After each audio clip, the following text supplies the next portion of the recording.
తాకట్లో ఉన్న మీ బంగారాన్ని విడిపించి ఆ రోజు ఆన్లైన్ ధరకే మేము కొంటాం. Sharma gold company. నమస్తే, welcome to I dream inside politics with కవిత.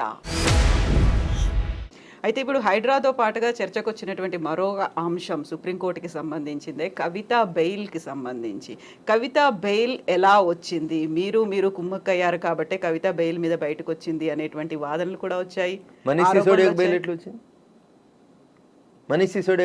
వచ్చింది? మనీష్ సిసోడియాకి బెయిల్ ఎవరు ఇచ్చారు? సుప్రీంకోర్టే ఇచ్చింది. కవితకు బెయిల్ ఎవరు ఇచ్చారు? సుప్రీంకోర్టే ఇచ్చింది. మనీష్ సిసోడియాని బీజేపీ అరెస్ట్ చేసిందా? కవితను బీజేపీ అరెస్ట్ చేసిందా? ఒక పార్టీ ఇంకొక పార్టీ వాళ్ళని అరెస్ట్ చేస్తుందా? అవగాహన లేని వాళ్ళు రాజకీయ అవసరాల కోసం నోటికి ఏది వస్తే అది మాట్లాడుతూ ఉంటారు. ఇదే రాహుల్ గాంధీ గారు కేజ్రీవాల్ని అరెస్ట్ చేసిన తర్వాత కాంగ్రెస్ ఎంపీలు, ఆప్ ఎంపీలు, ప్రతిపక్ష ఎంపీలు అందరినీ తీసుకొని పోయి లిక్కర్ కేసు తప్పు, కేజ్రీవాల్ మీద పొలిటికల్ వెంజెన్సీ తోటి కేసు పెట్టిరు, వెంటనే బెయిల్ ఇవ్వాలి, ఇది దుర్మార్గమైన చర్య, ఇది బీజేపీ కక్ష సాధింపు చర్యతోటి కేసు పెట్టిరు అని ఎంపీలందరినీ తీసుకుపోయి జంతర్ మంతర్ కానో పార్లమెంట్ గేట్ కానో ధర్నా చేసిండు. మరి లిక్కర్ కేసు తప్పైతే, కేజ్రీవాల్ అరెస్ట్ తప్పైతే, మనోజ్ సిసోడియాకు బెయిల్ ఇచ్చుడు కరెక్ట్ అయితే కవితకు బెయిల్ ఇచ్చుడు ఎట్లా తప్పైంది? అది తెలియదు. అదే కేసు కదా ఇది కూడా. ఆయన అరెస్టే తప్పని వాదిస్తుంది కదా కాంగ్రెస్ పార్టీ. ఆడ ఢిల్లీలో ఏం మాట్లాడుతున్నారు? కేజ్రీవాల్ని అరెస్టే తప్పు, అసలు లిక్కర్ కేసే లేదని మాట్లాడుతుంది కాంగ్రెస్ పార్టీ. హైదరాబాద్లో ఏం మాట్లాడుతున్నారు? బీజేపీ బీఆర్ఎస్ ఒకటైనాయి కాబట్టి కవితకు బెయిల్ వచ్చిందని. మీరు తెల్లారి పేపర్ చూడుర్రి, తెల్లారి పేపర్ చదువుర్రి. కవితకు బెయిల్ వచ్చిన రోజు మొత్తం వార్త చదువుర్రి దయచేసి ఓపికగా. తెలంగాణ సమాజం కూడా వినాలని అప్పీల్ చేస్తున్నా. రెండు చేతులు జోడించి దండం పెట్టి చెప్తా ఉన్నా. కవిత తరఫున ఆ రోజు వకీలు ఎవరు ఆర్గ్యూ చేసిరనంటే ముకుల్ రోహిత్ గే ఆర్గ్యూ చేసిండని పేపర్లలో అన్నిట్లలో రాసిరు, తెలుగు, హిందీ, ఇంగ్లీష్ అన్నిట్లలో. తెల్లారో మరుసటి రోజు రేవంత్ రెడ్డి గారు మాట్లాడిరని తెల్లారి సుప్రీంకోర్టు మాట్లాడినప్పుడు ఆ రోజు కోర్టులో ఏం కేసు నడుస్తుందంటే ఓటుకు నోటు కేసు నడుస్తుంది. ఓటుకు నోటు కేసులో రేవంత్ రెడ్డి తరఫున వకీలు ఎవరు? కవిత గారు. ద సేమ్ ముకుల్ రోహిత్కే. మళ్ళీ చెప్తున్నా, తెలంగాణ సమాజమా ఆలోచించు. కవిత బెయిల్ పిటిషన్ ఆర్గ్యూ చేసిన వకీల్ పేరు ముకుల్ రోహిత్కి. చాలామంది ఆర్గ్యూ చేసిన ముకుల్ రోహిత్కి ఆర్గ్యూ చేసిన రోజు బెయిల్ వచ్చింది.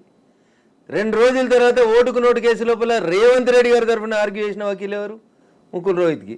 మీరు అంటుండొచ్చు రఘునందన్ నువ్వు వకీలు కదా, ఎవరి తరఫునైనా వాదించవచ్చు అని. ఎందుకంటే రఘునందన్ కూడా వాదించారు కదా. నేను వాదిస్తా అంటున్నాను, నా ప్రొఫెషన్ అని చెప్తా ఉన్నా. తప్పేముంది అందులో? ఫీజు తీసుకొని వాదించడంలో తప్పేముంది? మాకు వకాలత్ సర్టిఫికేట్ ఎందుకు ఇస్తారు? ఇప్పుడు ఒకవేళ ఈ హైడ్రాకి సంబంధించి ఎవరైనా మిమ్మల్ని పెట్టుకున్నారనుకోండి, మా ఆక్రమణలు కూల్ చేస్తున్నారు, వద్దు హైకోర్టులో స్టే తీసుకురండి అని రఘునందన్ గారి దగ్గరికి వస్తే చేయను, ఆ కేసు చేయరు. అండ్ కమింగ్ బ్యాక్ టు కవిత కేసుకి సంబంధించి రైట్, మనీష్ సిసోడియా బెయిల్ వచ్చింది, కవితకు బెయిల్ వచ్చింది. రేపో మాపో నెలకో 2 నెలలకు కేజ్రీవాల్ కూడా వస్తుంది. మీ ఢిల్లీ, మీ ఏఐసిసి నాయకత్వం లిక్కర్ కేసే తప్పు, కక్షపూరితంగా పెట్టిరని ఢిల్లీలో ఆర్గ్యూ చేస్తే, ఇక్కడ మేమిద్దరం కలిసినమని ఆర్గ్యూ చేస్తే కాంగ్రెస్ పార్టీ ఎట్లా నమ్ముతారు ప్రజలు? మీకు ఇంకొక మంచి మాట చెప్తే తెలంగాణ సమాజం ముందు ప్రశ్నను ఉంచాలి మీరు కూడా దయచేసి. కె కేశవరావు రాజ్యసభ సభ్యుడు, ప్రజలు ఓట్లేస్తే గెలవలే, టీఆర్ఎస్ పార్టీ బీఫామ్ ఇస్తే గెలవలే, ఇంకో 4.5 సంవత్సరాలు ఆయనకు పదవి లేదు, 1.5 ఏడాది పదవి ఉంది కేశవరావు అనేటానికి. ఆయన ఢిల్లీకి పోయిండు. ఈ పక్కన రేవంత్ రెడ్డి, ఈ పక్కన మల్లికార్జున ఖర్గే, ఇద్దరు నిల్చొని కండువా కప్పిర్రు. తెల్లారి కేశవరావు గారు స్టేట్మెంట్ ఇచ్చారు. రాజకీయాల్లో నైతిక విలువలు కాపాడాలని బీఆర్ఎస్ పార్టీ ద్వారా సంక్రమించిన రాజ్యసభ సభ్యత్వాన్ని గడ్డిపోసలేక అవతల వారేసి రాజీనామా చేస్తా అన్నాడు. గంట సేపట్లో రాజీనామా ఆమోదించేసారు, అయిపోయింది. ఎవరు వచ్చారు ఆ రాజ్యసభ స్థానానికి? అభిషేక్ సింగ్ మన్వి గారు వచ్చారు. అభిషేక్ సింగ్ మన్వి ఎవరు? నాసొంటి వకీలు. ఇంతకుముందు కాంగ్రెస్ పార్టీ తరఫున లోక్సభ సభ్యుడు. అభిషేక్ సింగ్ మన్వి కాంగ్రెస్ పార్టీ అభ్యర్థిగా కేశవరావు ఖాళీ చేసినటువంటి రాజ్యసభ స్థానానికి పోటీ చేస్తానికి వచ్చిండు. యువరాజు ఏమంటాడు రోజు పేపర్లలో, టీవీలలో? కవిత గారు మంచిగినూరి మెల్లగినూరి జనాన్ని కట్ చేసి పంపురి సమాధానం. యువరాజు ఏమంటాడు? రేపు బై ఎలక్షన్ వస్తుంది, 3-4 సీట్లలో వస్తాయి, కడియం శ్రీహరి బై ఎలక్షన్ వస్తుంది, దానం నాగేందర్ బై ఎలక్షన్ వస్తుంది, ఇంకోటి బై ఎలక్షన్ వస్తుంది అని చెప్తాడు. నేను మీ ద్వారా కేటీఆర్ను, కేసీఆర్ను, కవిత గారిని అందరిని అడగదలుచుకున్న బీఆర్ఎస్ పార్టీని. కేశవరావు గారు ఖాళీ చేసిన బీఆర్ఎస్ ఎంపీ స్థానానికి కాంగ్రెస్ పార్టీ అభిషేక్ సింగ్ మన్వీని అభ్యర్థిగా పెట్టింది. టీఆర్ఎస్ పార్టీకి టెక్నికల్గా 38 మంది ఎమ్మెల్యేలు ఉన్నారు ఈరోజు అసెంబ్లీలో. మీరు క్యాండిడేట్ని పెట్టి, మీరు విప్పిచ్చి, మీ ఓట్లు మీకు ఎన్ని వచ్చినాయని లెక్క చూసి, కేశవరావు గారి లాగా పార్టీ మారిన 12 మందో 15 మందో ఎమ్మెల్యేలు ఉన్నారు కదా టీఆర్ఎస్ వాళ్ళు, వాళ్ళ మీద రెడ్ హ్యాండెడ్గా దొంగలుగా పట్టించి వాళ్ళ మీద యాక్షన్ తీసుకోవడానికి అవకాశం ఉండే కదా. మరి అభిషేక్ సింగ్ మన్వి మీద ఎందుకు పోటీ పెట్టలేదు టీఆర్ఎస్ పార్టీ? 10 మంది ఎమ్మెల్యేలు సంతకం పెడితేనే అక్కడ రాజ్యసభకు పోటీ చేయడానికి అవకాశం ఉంటుంది. నీ మందలకి వెళ్ళి 15 మంది అడిదికి పోయిరు కదా, ఆ 15 మందిని రేపు డిస్క్వాలిఫై చేపిస్తామని కోర్టులో కొట్లాడుతున్నామని స్పీచ్లు ఇస్తాడు కదా కేటీఆర్ అన్నట్టు. ఆయన కోర్టులో కొట్లాడేందుకు అభిషేక్ సింగ్ మన్వి మీద ఇంకొక ఆయనను పోటీకి పెట్టి ఒక విప్ ఇచ్చి నీ 38 మంది ఎమ్మెల్యేలు నీకు ఓటేసిరా వేయలేదా అని లెక్క చూసుకొని వేయకపోతే ఇలా డిస్క్వాలిఫై చేయమని స్పీకర్కి తెల్లారి దరఖాస్తు ఇవ్వచ్చా ఇరాదా కవిత గారు? క్యాండిడేట్నే పెట్టలేదు టీఆర్ఎస్ పార్టీ. ఎందుకని, ఏం జరిగింది అనుకుంటున్నారు? కేశవరావు ఖాళీ చేసిన దాంట్లో 2 పొత్తులు అంబట్ల తెడ్డ అంటారు తెలంగాణ ఊర్లలో. అభిషేక్ సింగ్ మన్విని పెట్టుకున్నారు. ముకుల్ రోహిత్కి రేవంత్ రెడ్డి పైసలు ఇస్తే అభిషేక్ సింగ్ మన్విని కేశవరావు కేసీఆర్ ఇద్దరు కలిసి రాజ్యసభకు పంపించారు. ఇక దానికి బీజేపీ బీఆర్ఎస్ ఒకటి ఆడొకటైంది. హైడ్రాక్ సపోర్ట్ చేస్తే రేవంత్ రెడ్డి రఘునందన్ ఒకటి. ఏం మాట్లాడతారు? ఏమన్నా అర్థం పర్థం ఉందా? ఏమన్నా రఘునందన్ అనేటోడు న్యాయం దిక్కు నిలబడతాడు, ధర్మం దిక్కు నిలబడతాడు, గరీబోన్ దిక్కు నిలబడతాడు. Raghunandan is the voice of voiceless. ఏడ కష్టం వస్తే ఎవరికి కష్టం వస్తే అందుకు మాట్లాడతాడు. ఇండ్లు కోల్పోతున్నాను రమ్మనురి, కోకాపేటలో 25 ఎకరాలు గవర్నమెంట్కి చేత కాకపోతే లేఅవుట్ చేసి నేను కూర్చోబెడతా, ఆడ కట్టుకుందాం పారి ఇండ్లు. గీడెందుక నాకు ఈ మోరీలలో నల్లలలో చెరువులలో ఎందుకే? మంచిగా కోకాపేటలో 100 కోట్లకి ఎకరం పోయే భూమిలో కట్టుకుందాం పారి, గాడ లేఅవుట్ గీసుకుందాం పారి. రాడా రేవంత్ రెడ్డి గారికి వచ్చి మనకు పట్టాలు ఇయ్యడా? ఇక దీనికోసం కొట్లాడతాడు రఘునందన్. ఎందుకని ప్రతి దాంట్లో రాజకీయాలు ఎందుకు చూస్తున్నారు అనుకుంటున్నారు? ఇప్పుడు అభిషేక్ మను సింఘ్వీని కాంగ్రెస్ పార్టీ తెలంగాణ మీరు ఉన్నదే ప్రజాస్వామ్య దేశంలో. మీరు ఉండాలన్నా, తినాలన్నా, బతకాలన్నా, ఇంకేం చేయాలన్నా మేమే ఉండాలి రాజకీయ నాయకులు. మేము లేకపోతే మీరు ఎక్కడున్నారు? ప్రజల కొరకు ప్రజల చేత ప్రజలు ఎన్నుకునేదే ప్రజాస్వామ్యం.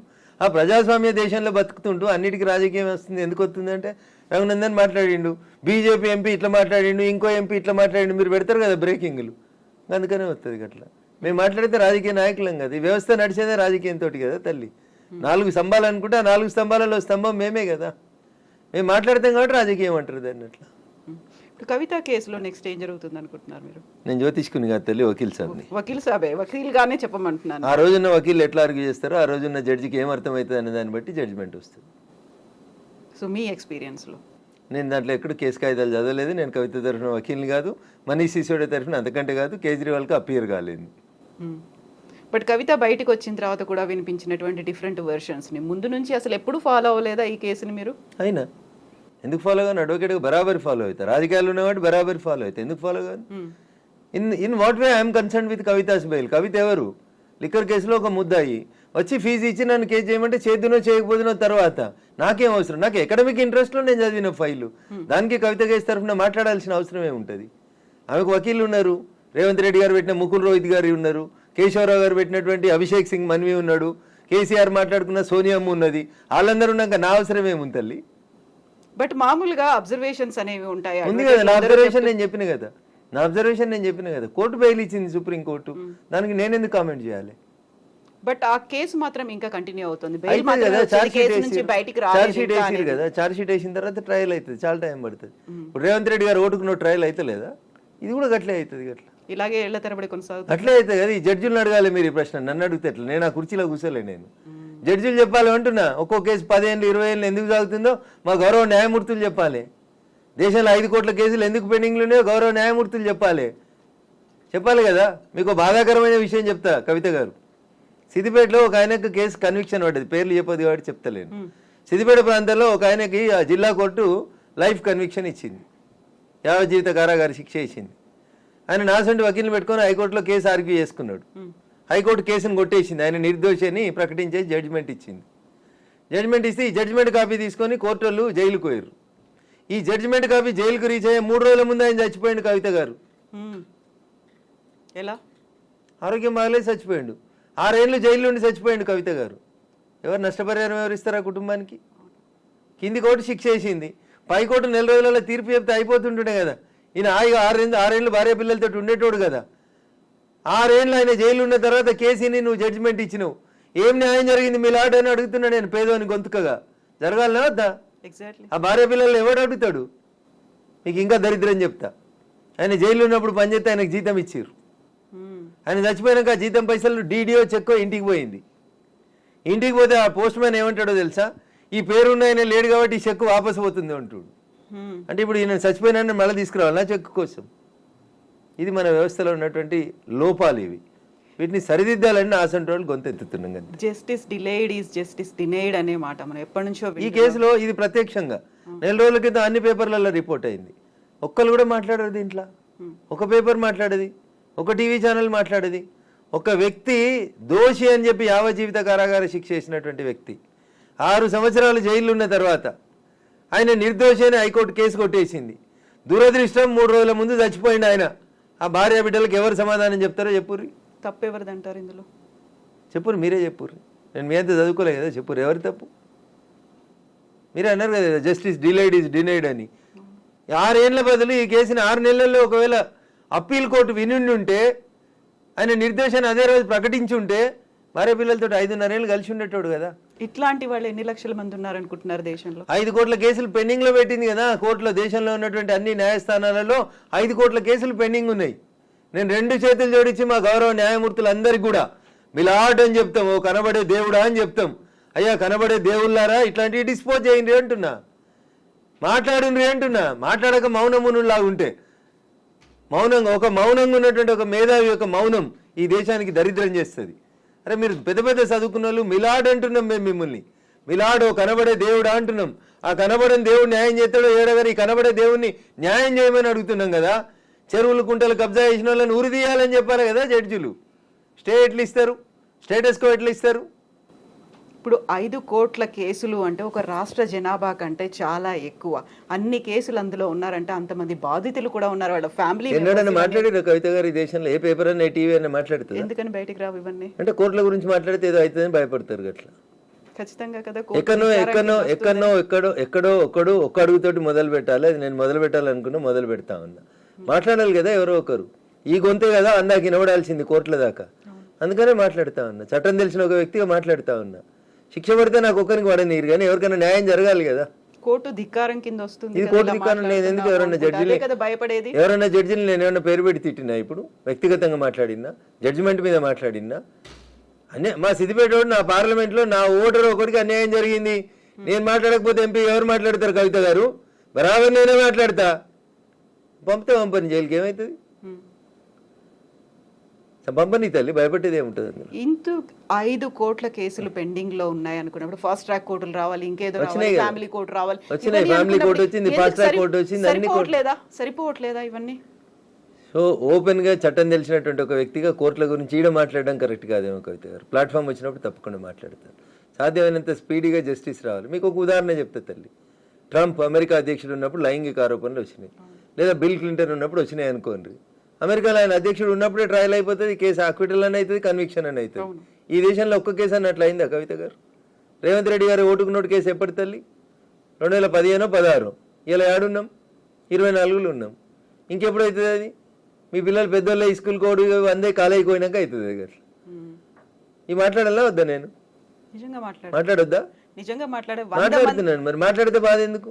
100 మంది నిందితులు తప్పించుకున్న ఒక్క అమాయకుడు శిక్ష పడొద్దు అనుకున్నప్పుడు 5 కోట్ల మందిలో బోల్డ్ అంత మంది వాళ్ళ అమాయకులు అయ్యి ఉంటారు కదా, వాళ్ళ ఫ్యామిలీ మెంబర్స్ ఉంటాయి కదా. ఏళ్ల తరబడి కోర్టులో పెండింగ్లు అనేవి ఉన్నాయి అనుకున్నప్పుడు who has to pay that? Ayesha Meera case విన్నారనుకో. ఎగ్జాక్ట్లీ, అవును. సత్యంబాబు ఎవరినో ఒకరిని కన్విక్షన్ చేసిరు, పంపించేసిరు, అంతా అయిపోయింది. 6 ఏళ్ళు 8 ఏళ్ళ వాళ్ళ అమ్మ తిరిగి చెప్పులు అరిగినాయి, కాళ్ళు అరిగినాయి, అన్ని అరిగినాయి. ఆఖరికి సత్యంబాబు నిర్దోషాన్ని హైకోర్టు విడుదల చేసి నష్టపరిహారం కూడా చెల్లించారు. అంటే ఏంది? మీ ఇష్టం ఉన్న వాళ్ళని జైలు ఎత్తారు, మీ ఇష్టం ఉన్న వాళ్ళకి శిక్ష ఎత్తారు, మీకు నచ్చితే నష్టపరిహారం, నచ్చకపోతే శవాలను ఇంటికి పంపిస్తామంటే ఏంది కవిత గారు? అది కూడా చాలా జవాబుదారితనం లేదా? అంత ఈజీ జరగలేదు. జవాబుదారితనం లేదా? ఒక రాజకీయ నాయకులకి 5 ఏళ్ళకి ఒకసారి జవాబుదారితనం, కానీ టీవీ వాళ్ళకి, పేపర్ వాళ్ళకి, లేకపోతే అక్కడ కూర్చుండే జడ్జిలకు జవాబుదారితనం ఉండొద్దా? నేను ఒక్కనే ఎందుకు రెస్పాన్సిబుల్? మీరెందుకు ఉండొద్దు రెస్పాన్సిబుల్? 4th ఎస్టేట్ అని చెప్పుకున్న మీడియా ఎందుకు రెస్పాన్సిబుల్ ఉండదు? సిద్దిపేట సంఘటన గురించి ఎందుకు మాట్లాడారు? ఎందుకు చూపెట్టారు టీవీలలో? ఈ హృదయ విదారకర సంఘటనలు చూపెడతానన్న జడ్జిల మనసు కరుగుతుందని ఎందుకు అనుకోరు మీరు? వాళ్ళకి తెలియదు అంటారా ఇలాంటి జరుగుతున్నాయి అనేది? తెలియదనే కదా, ఇప్పుడు తెలియదనే కదా నాసంటోడు మాట్లాడడం మొదలుపెట్టింది, తెలియాలనే కదా మాట్లాడుతూ ఉంది. హై ప్రయారిటీ కేసులని, లంచ్ మోషన్ పిటిషన్లని అప్పటికప్పుడు తీసుకొని ఇమ్మీడియట్ గా వస్తుంటాయి కదా జడ్జిమెంట్లు అనేవి. దురదృష్టకరం. ఇంతకంటే ఎక్కువ మాట్లాడడం నాకు కూడా ఇష్టం లేదు. ఆ లంచ్ ఏందో, ఆ మోషన్ ఏందో నాకు తెలియదు. ఇన్కన్వెన్షన్ పొద్దుగాల 6 గంటలకు గులగొట్టుడు మొదలుపెట్టిరు, జేసీబీలు ఇటాచీలు పెట్టి. 2 గంటలకు లంచ్ మోషన్ ఏముంటుంది కవిత గారు? 6 గంటలకు మొదలైంది, 2 దాకా ఏమైనా మిగులుతుందా? అప్పుడు దాన్ని వినాలేందుకు పిటిషన్ని చేయాలేందుకు, ఏ రకమైనటువంటి మెసేజ్ పోతుంది సమాజానికనే దయించి గౌరవ న్యాయమూర్తులు ఆలోచించుకోవాలి. ఇంతకంటే ఎక్కువ నేను చెప్పగలిగేది ఏం లేదండి. కవిత బయటకు వచ్చిన తర్వాత తీహార్ జైలు ముందు ఒక మాట అన్నారు, అసలే నేను మొండిని జగమొండిగా తయారయ్యాను, వడ్డీతో సహా చెల్లిస్తాను అనే మాట. ఆ వార్నింగ్ ఎవరికి అనుకుంటున్నారు మీరు? వాళ్ళ నాన్నకు అనుకుంటుంది. ఎలా? అరే 164 రోజులు బిడ్డ జైలు ఉంటే చూసి అందుకోలేదు కదా. బట్ రాగానే మాత్రం తను వెళ్ళింది కదా నాన్న. ఏడికి వెళ్ళింది? 2 రోజులకు పోయింది కదా. జైలుకి వెళ్ళి వచ్చినాక చక్కగా తండ్రి దగ్గరికి పోలేదు కదా. 2 రోజుల తర్వాత పోయింది కదా.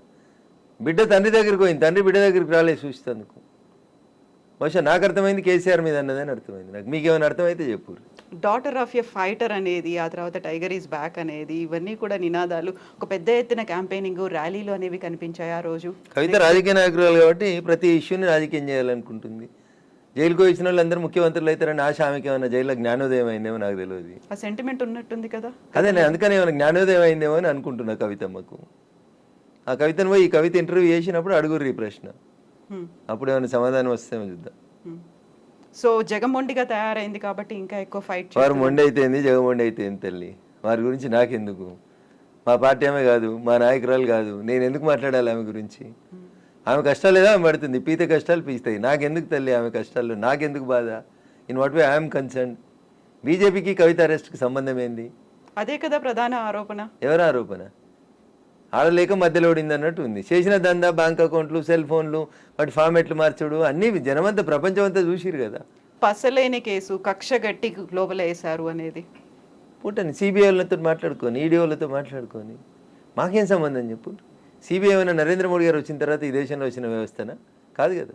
సిబిఐ చాలా సంవత్సరాల నుంచి ఉంది కదా. భారత రాజ్యాంగం కోరుకున్నట్టు భారత ప్రజాస్వామికవాదులంతా తెచ్చినట్టు ఒక చట్టం, అది మేము తెచ్చినామా?